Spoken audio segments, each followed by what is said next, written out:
I want to talk about this presidential candidate, Pete Buttigieg. And you likely know he is the former, in fact, he might still be the mayor of South Bend, Indiana. But he's running on the Democrat ticket for president. He's running to become, he wants to get the Democrat nomination for president.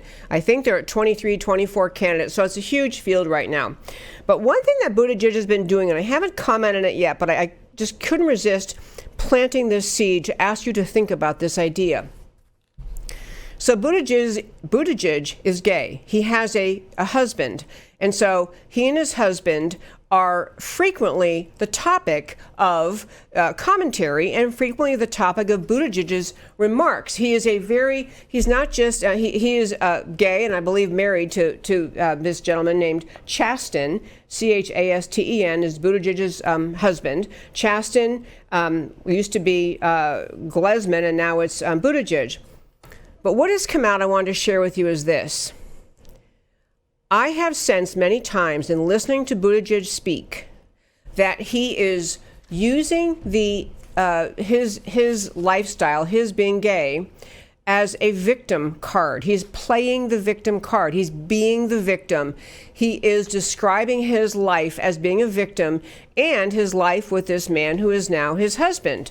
And so part of what he is doing and what the Washington Post covered was attempting to characterize Buttigieg's husband. Again, his name is Chasten. In fact, Chasten, I believe, took Buttigieg's last name, so it's Chasten Buttigieg. But in any case, the Washington Post ran stories talking about how Chasten, as a gay young man, he was actually a homeless, described by the Washington Post, a homeless community college student, a Starbucks barista, that his parents, he's a child who grew up with nothing, that his parents kicked him out of the house when he announced he was gay, that his family has ignored him, his family has turned against him, they won't talk to him since he's announced that he's gay.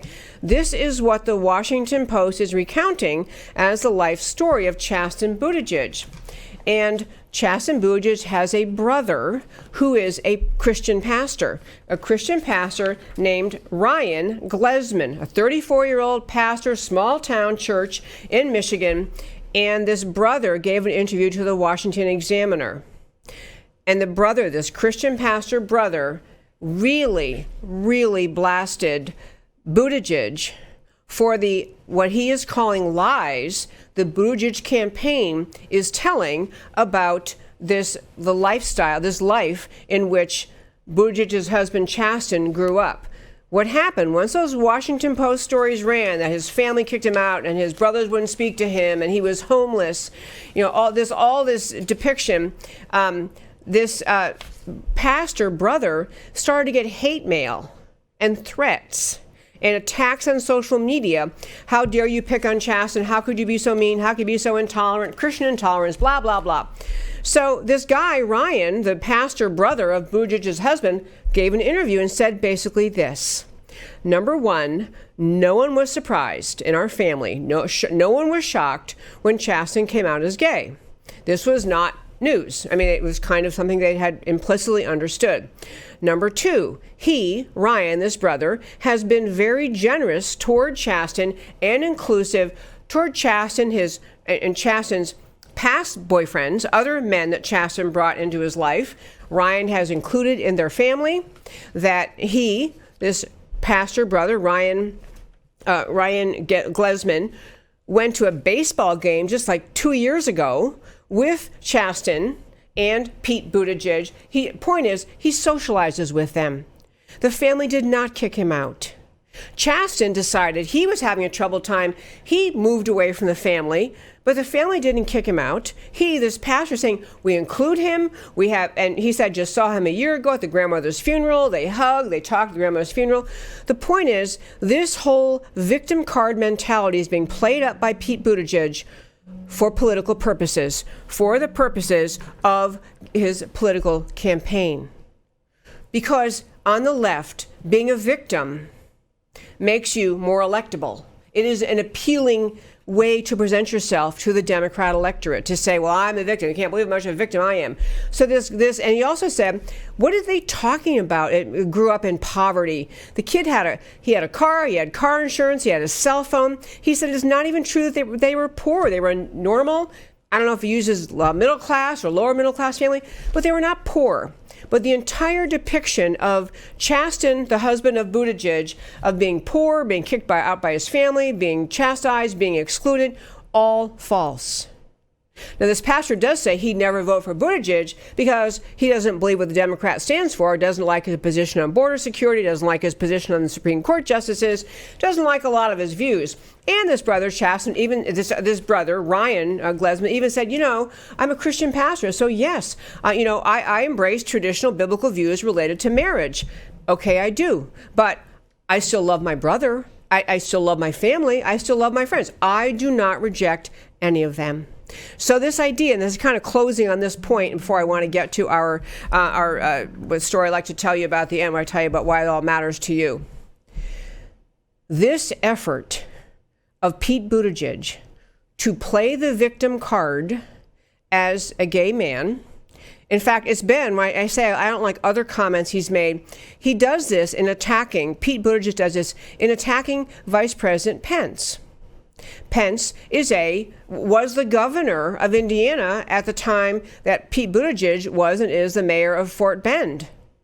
They know each other. They've worked together.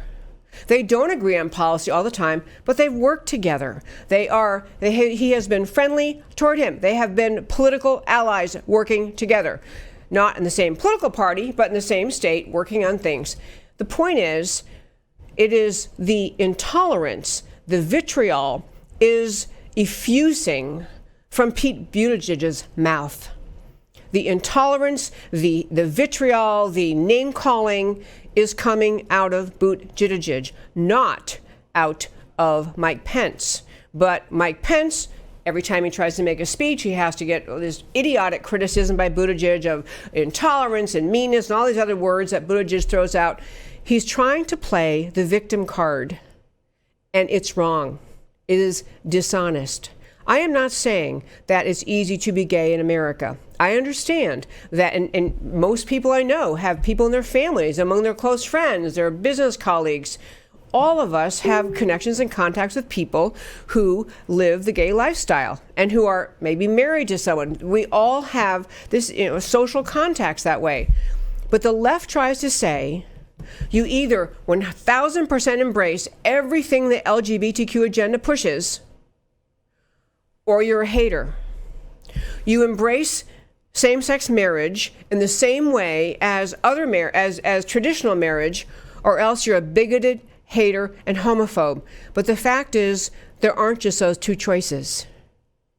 You can be a Christian American who believes in the biblical description of marriage and still treats your fellow man with respect, with dignity, with fairness, that you understand they have the right as adults to live their lives in the way they choose, and to not have that lifestyle be perpetually attacked. There is intolerance on both sides on this. There is intolerance on the Christian right. Some of the extreme vitriol against same-sex marriage is, it can be very troubling and off-putting.